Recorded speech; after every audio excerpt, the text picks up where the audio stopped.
In 2011, DePaul announced a new test-optional policy for students applying for admission, making it the largest nonprofit university to do so. Gabby Toro was admitted to DePaul University via test-optional in 2012.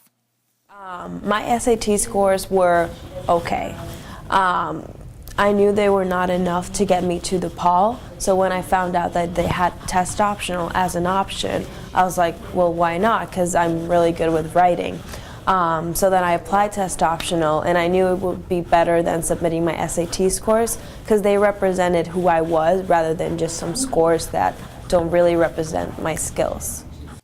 Instead of taking college admission exams, test-optional students can submit an essay explaining why they would be a good fit for DePaul. We asked them to submit short answers to 5 or 4 additional essay questions, but we also looked at those, what we're calling non-cognitive variables, things that we think contribute a lot to success, not just in college, but in life. Leadership, drive, determination, focus, goal setting, having a support person, being realistic about your own abilities and your own weaknesses.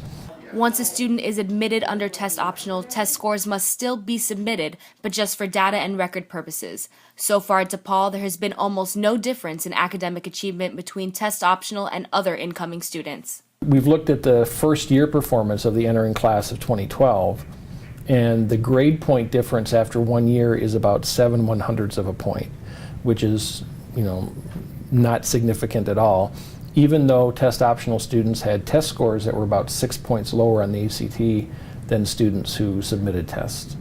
Well, my GPA was 3.61. That's pretty darn good. I was on the dean's list for the College of Communication. I think test optional is a good option for students like myself whose SAT weren't as good, but they're still as smart as others who have submitted that SAT scores. Although, despite DePaul's successes with the program, there are critics who are still against the policy. For example, some claim DePaul and other test-optional schools are using it as a marketing tool. Sun-Times writer Estes Cepeda calls the policy a classic cop-out and says higher education has been reduced from the pursuit of knowledge to mere job training. DePaul officials disagree. There are a lot of students that presume test optional means anybody can get admitted to DePaul. And of course, that's not true. We still have high standards. We still demand that students have done well in a rigorous college preparatory curriculum. It's just that the tests aren't considered. In fact, DePaul officials feel standardized tests sometimes benefit more affluent students.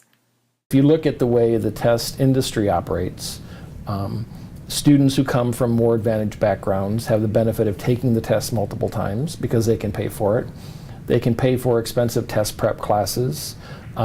They do have the advantages of probably better schools and better resource schools. Test optional is a 4-year pilot program. At the end of that period, DePaul officials will decide whether to make it a permanent policy. For Good Day DePaul, I'm Serena Phillips.